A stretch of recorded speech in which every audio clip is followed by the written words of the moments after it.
Hi, it's Eva. I'm back.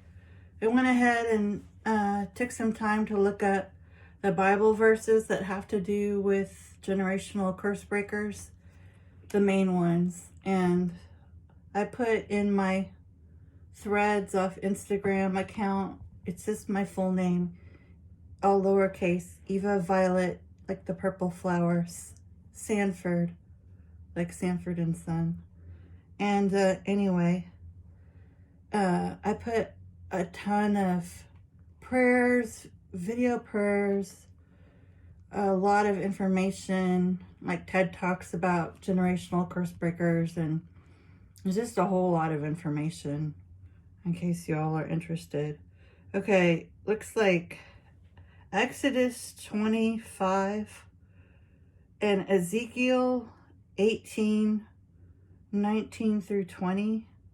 And then also Galatians 3:13, which the Galatians one is basically just talking about Jesus's covenant and like how his crucifixion was supposed to be, like the ultimate curse breaker. So it's supposed to wipe out like kind of the need for all this other stuff, but I haven't done enough to know more about that. But I know in the Exodus one and Ezekiel, they're talking about promises made in the Old Testament by God where he says something like he talks about fathers if they're have debts on earth. Like, I'm not talking about financial debts. I'm talking about things they've done, like I guess maybe sins or like broken laws or something that was like fundamental.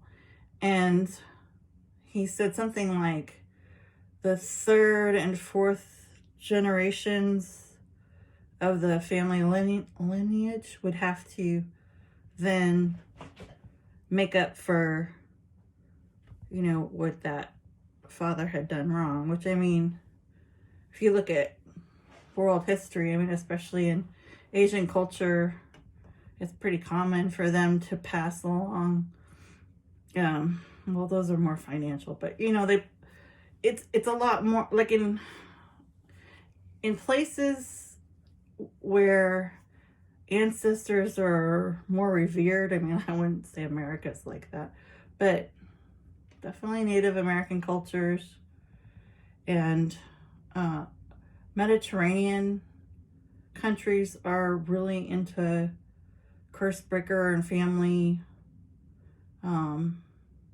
curses. That's like part of their, even though it's Christian, they add the ancestor part into it. And then let's see where else. Well, of course, Africa. But like in other countries where ancestors are heavily represented, I guess, in their daily practices, India. But America, it's like, I'm gonna have to look up a whole lot more about this, but I do know that the casting out of demons, and I mean, that's been going on forever. I mean, especially in like Pentecostal churches. I mean, that's like American, that's not unheard of at all. But this sort of new emphasis on your own immediate family is kind of what I'm really interested in. And I mean, my family's Italian American, and so of course they have a lot of lore about family of past generations, so that I find all that stuff super interesting. So in terms of like,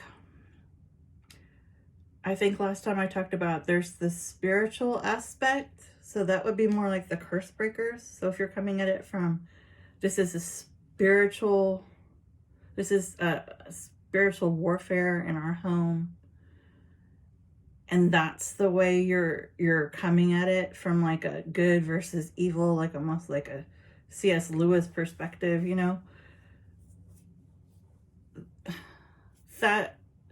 that's gonna be the spiritual war. Whereas if you're talking about intergenerational trauma or generational trauma, whichever, it's like the same thing. That's going to be more like science-based and based on like your DNA and your genotype. So that's not religiously based. That's more just like hard science. Like how people think, well, they don't think. There's evidence that like addictions for sure, substance abuse, I mean, I know that one for sure, is passed along generations. And I know from my own family experience, like I've done like research on mental illness for like years, and I know like schizophrenia has a habit of skipping generations. It's not like like carries to the next. I think alcoholism is more like linear. I think it doesn't skip as much. So like there's all these different distinctions. So if you were looking for what was holding your family back, it would either, if you're thinking about like, well, what it is it's like, okay, there's mental illness, there's addiction, there's like bad relationships, there's like toxic patterns, dynamics. And it could be just like people just denial, like the spirit of denial in a family, where it's just like you say that you're gay or you have a mental illness or like anything personal, and the family member will just be like, especially older family members will just be like, no you don't, like they, like if they're a particular culture or whatever. I'm talking about like, America's a melting pot. I'm talking about here. If that's like one of the main blocks, it's like, I mean, it's like really, I mean, if you think about it intellectually, it's brilliant, really.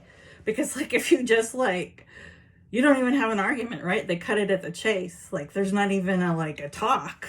It's like, yeah, that we don't, it's just, it's kind of fascist, really. It's like, yeah, that doesn't exist. Like we're the authority, and like, no. So, I mean, that's kind of, it works. I mean, I don't know what to say, but I mean, that is like, I think that's the hardest to work with. I mean, I would rather have an intervention and be like hardcore, like talking at a family or like a group, intricately about the details of like said issue, than deal with someone who like actually, they're like a close. That's it. There's nothing you can do with that, So that is definitely, and it goes into that whole culture, like my grandmother's culture. They didn't talk to even like their friends about their personal problems. That was like considered, you kept everything in the family. But then like I was raised by my grandparents, like I was in the family, and like there was no like discussions about like what the fuck was happening in our family, about like my mom's like severe violent mental illness. I mean, like that seems to me like that might be something we might discuss, at least on some level. But you know what I mean, like that was just to like, no, well, like we don't do it. I don't know, it's just very, like I said, there's not much to work with. So that's why the generational curse breakers, like this kind of like villain because like nobody wants to hear it, and that person has got to, be the bad guy and basically get everybody to be really uncomfortable, kind of like a vegetarian at like a Thanksgiving turkey event, so it's like like what is there to say, like they're just gonna talk to you about like, I mean, all due respect, but they're gonna be upset, and they might talk about factory farming or something, like, and everybody, eating their turkey and stuffing and, sweet potatoes, like nobody wants to talk about that. So it's much like that. Like if you bring up like a really, you're the only Democrat at, a family event where everyone's primarily Republican. It's going to be like that kind of fun experience, where you're just the last person anybody really wants to talk to. And, they want you, muffled or whatever. It's not in their best interest to have you. Like, the more you talk, the worse it gets, basically. Because you're basically challenging them to do something about it. And then you're bringing, love or, obedience to the family code. You're defying it, so that's usually going to be an argument. So, and people take sides, and that's super fun in families. So yeah, it's not a good experience. I spent the majority of my teenage years in this horrendous lockdown war with my adopted family over, I mean, they were related to me,